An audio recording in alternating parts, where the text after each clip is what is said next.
Is it sacrilegious to wear a Star Wars shirt in a Stargate video? Probably, but as we've all learned by now, I do what I want. Foothold is the 14th episode of Stargate SG-1 Season 3. A fairly standard episode, by all accounts. We meet a technologically advanced alien race, who we never see again, and they take over the SGC, and the team is divided for most of the episode. There's nothing particularly notable, except for the fact that this is the first episode of Stargate that I ever saw. I don't remember exactly how old I was, and I don't even know what it was specifically about this episode that pulled me in, but I just have a very strong memory of sitting on the floor in my family room in front of the sofa. I wasn't sitting on the sofa. I don't know why. I was weird. And turning on the TV and seeing one very specific scene, which I'll mention when I get to in my recap, and that is just, that is what hooked me. So here we go, Foothold. The episode opens with General Hammond in the gate room awaiting the return of SG-1, and the camera makes sure to show us his clenched fist. I'm not sure if this is foreshadowing, but it seems really intentional. SG-1 comes back just completely soaked in their adorable camouflage rain ponchos, and Hammond is all weird and cold as he just sends them right to the infirmary. An officer escorts them in the elevator because apparently there was a chemical spill on floor 23. What kind of chemical? Tetrachloroethylene rupture. Ruptured? The entire level's been sealed off. Hazmat team's cleaning it up now. What? We get a long sequence in the infirmary regarding SG-1 needing to get an injection in the ass. There's no way to say it that doesn't sound weird. Loosen your belt, please, Colonel. How's a needle in my butt gonna get water out of my ears? It isn't. Is this part of their regular and ongoing medical care? Are we to infer from this that SG-1 regularly gets team butt injections? Come on, sir. You know this is standard procedure. How this episode is not a comedy, I do not know. You get the usual jokes. Listen, really jam it in this time, okay? Jack and Daniel being Jack and Daniel. In our galactic meanderings, if we happen to stumble across this Narcissus child... Narcissus? We're still talking about a baby, right? What? What? But a few small script changes, and this episode could have been pure comedy. Just relax. So, the injection was actually some sort of fast-acting sedative, although if you look closely right here, you can see that Dr. Fraser's syringe is still completely full. But because this sedative, 1, needs to be injected in the bare butt cheek, and 2, works very quickly, that means that SG-1 has now collapsed. Pants down, ass out. And this visual is not played up for laughs. Instead, this scene is supposed to be foreboding. Let's begin.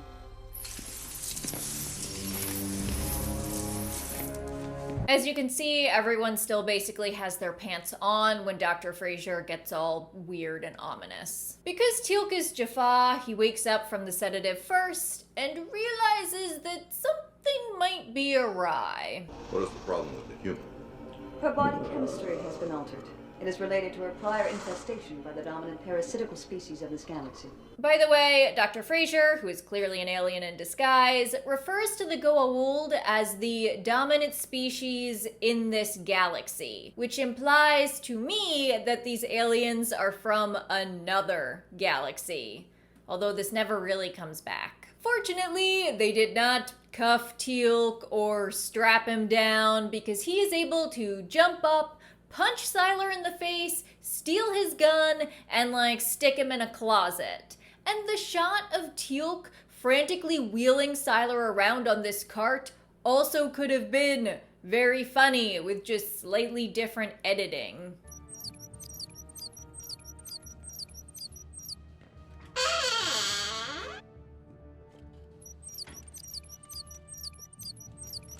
Teal'c also rescues Sam because since she was host to Jolinar, whatever it is the aliens are doing doesn't work on her either. There's been an alien incursion within the SGC. What? In the infirmary, I witnessed Dr. Fraser and General Hammond speaking of a procedure which had failed to work upon both of us. They spoke of invasion. Teal'c is so calm as he explains what's going on, just, yeah, aliens are trying to invade, it's a whole thing. He zats this lady and doesn't even break stride. They look at the security cameras and confirm, yep, aliens. And now they can't trust Jack and Daniel either. Their escape is detected, so Teal'c decides to stay behind and buy Sam some time to get out. He knocks this guy in the head and checks his blood. Yep, looks like blood. Whether the random airmen are human or not, they are terrible shots. Like, this guy has the chance to approach Teal'c from down the hallway while Teal'c's back is turned, take the time, aim, and fire, and he still misses. And he also only shoots once. Then Teal'c zats him twice, effectively killing him. Since those two other airmen bled human blood, it stands to reason that this guy was human too. So they were underground 20-some floors, and Sam busts out of this hatch that she had to climb up on a ladder. Like, going up 20 flights of stairs would be difficult. I cannot imagine having to climb 20 flights on a ladder. To the show's credit, she does look sweaty and in pain, and this could have been funny if shot just slightly differently. The same way that Teal'c just moving around and just like knocking people out without a moment's hesitation could have been hilarious. Sam contacts Harry Maybourne via payphone and tells him there is a foothold situation in the SGC and to meet her at this one very specific cafe in Washington, D.C. So that means that Sam got herself from Colorado to Washington, D.C. And I actually would have liked to see more of Sam, like, going off the grid and traveling across the country. Meanwhile, the aliens have learned from their mistake, and Teal'c is super strapped down. SG-1 was exposed to chemical fumes from the spill. He became delusional and attacked several people trying to escape from the base. Are we not gonna mention how he killed that one guy? We're hoping you can tell us where Major Carter is. Where is she? Fake Fraser tries to tell Teal'c that SG-1 was exposed to fumes from the chemical spill, so they were hallucinating. There are no aliens. Everything's fine. It's all fine. Except Teal'c's not fine, and neither is Sam. By the way, where is Sam? You should tell us where Sam is. Where'd Sam go? If she doesn't receive medical attention soon, she's just going to get worse. She could die. Sam and Maybourne meet at a restaurant called the Old Bailiff, and out of curiosity, I checked, and that restaurant is closed. This is Vancouver, but they did pick a very DC-esque spot with the white building with the columns in the background. When I lived in DC, I hated going down to the National Mall during tourist season because I would get stopped constantly by tourists who would point at like any white building with columns and ask me if that was the White House, and I'd be like, ma'am, that is a bank. I don't know how far up the chain of command the infiltration goes. It may well be contained within the SGC, but if General Hammond was compromised... He sounded fine to me on the phone. Turns out, fake Hammond got to Maybourne with the chemical spill story, so he doesn't believe Sam. She gets pissed, goes to storm out, and runs into Jack and Daniel wearing matching black sunglasses. And here it is. This is the scene that I remember watching back in the day. This scene was my very first exposure to Stargate SG-1. And then Sam yells this really awkward line. Maybourne, you are an idiot every day of the week. Why couldn't you have just taken one day off? Amanda Tapping delivers it just the best she can, but it has some real, like, you nicknamed my daughter after the Loch Ness Monster kind of vibes. And that was a Twilight reference, since the Venn diagram of people that watch Stargate and people that quote Twilight is pretty much just two separate circles with like me right in the middle. Fake Jack is like, well, I better say my catchphrase so I look legit. For crying out loud, Mayborn. Cut her some slack. The fake Daniel does not know that you can keep your eyes open when you take off sunglasses. By the way, Daniel's not wearing his regular glasses, which is unusual. So the aliens got Jack's catchphrase down, but when it comes to glasses, they're like, nah, those round circles that humans wear on their faces are probably just decorative. They try to convince Sam that everything was just because of the chemical, that they were exposed to the fumes. Teal'c's fine now. Look at this face. Would this face lie to you? Dr. Fraser injected me with something. She was trying to sedate you. She didn't give enough to Teal'c, he sprung you and off you went. He's fine, by the way. Beat the crap out of a couple of SFs, but he's fine.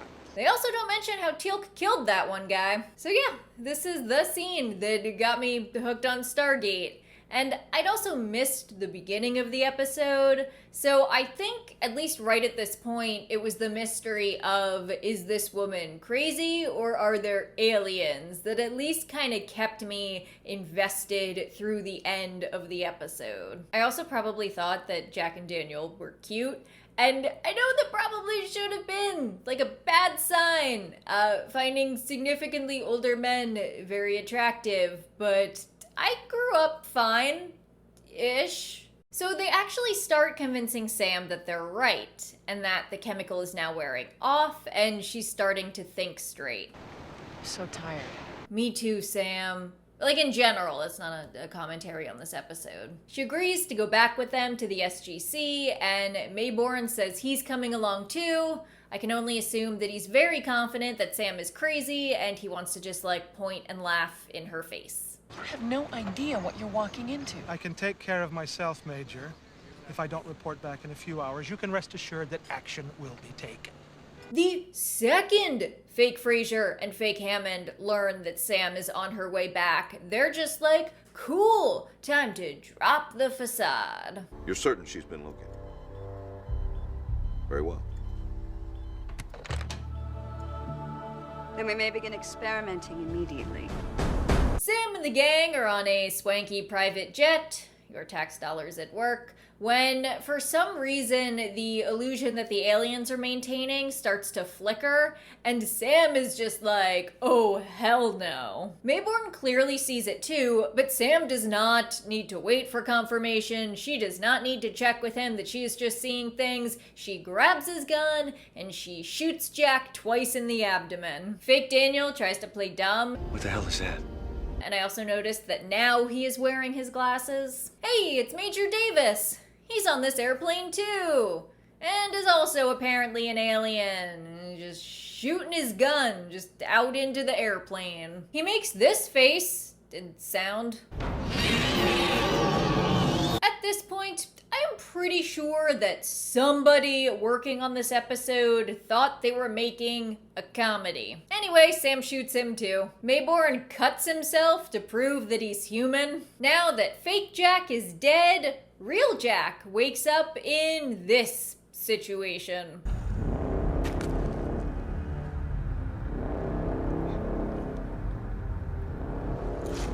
We don't get to see Sam check in with the pilot and tell him what's going on, but I imagine that was a fun conversation. And then she's just poking at the alien corpse while Mayborn strangles fake Daniel for info. Sam finds fake Daniel's little mirage pasty.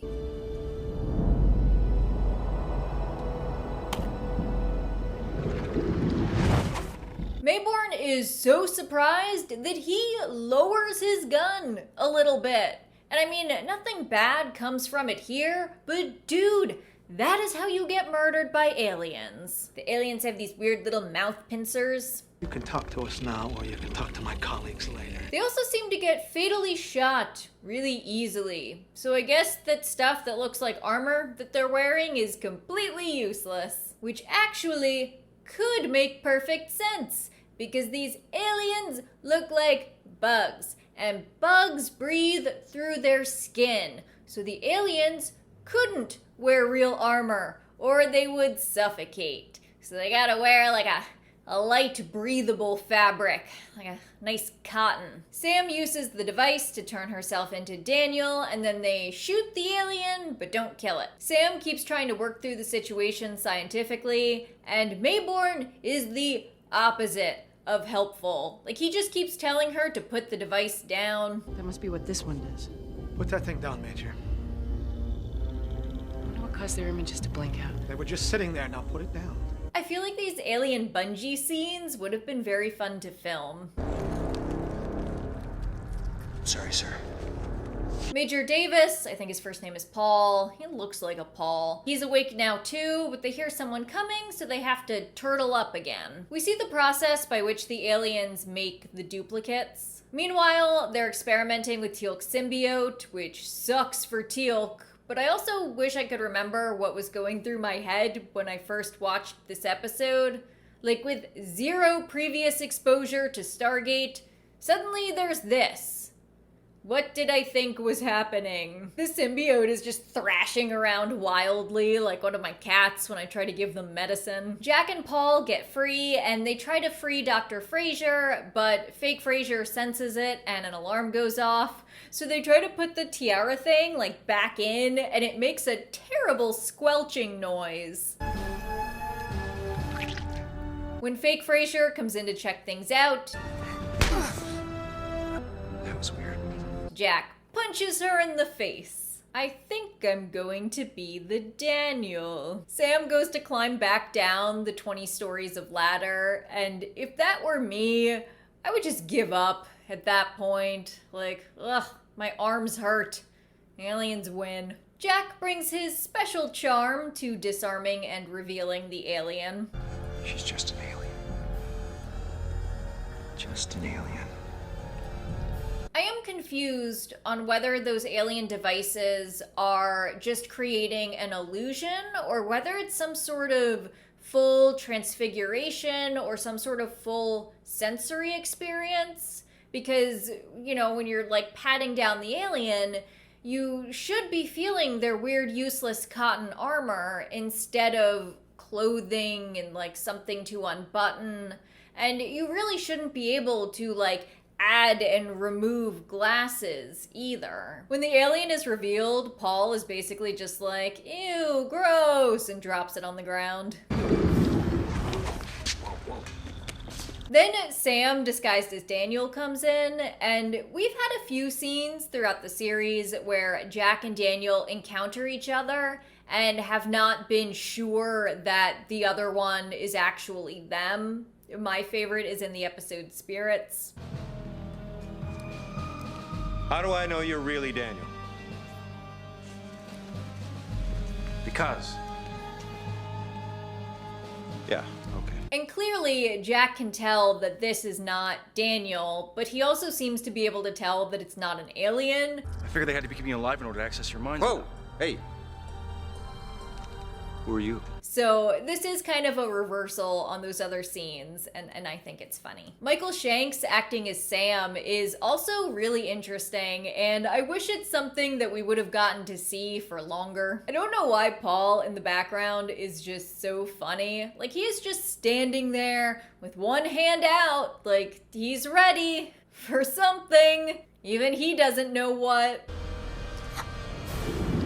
Major Carter. When he said Major Carter, he looked even more grossed out than when it was the alien. Go home, Paul. And you can just see General Hammond like swaying gently in the background. And I am still convinced that at some point during scripting, this episode was a comedy. And then just one guy came in and was like, no, this episode needs to be dramatic.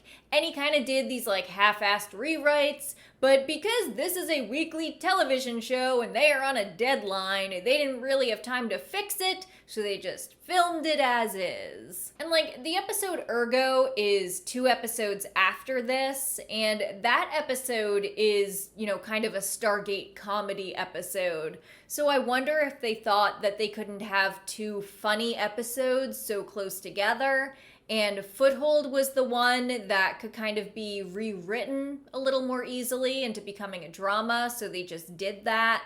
I don't know, but it just feels like this episode was meant to be a comedy. It's not just me, right? Anyway, Sam re-Daniels and decides that she wants to go to her lab to try and recreate the tone from the airplane that disrupted the alien illusion technology. So we're gonna need more weapons. Armory.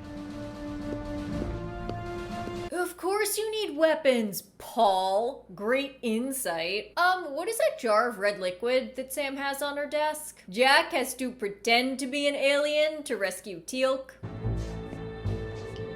I've come for the bald prisoner.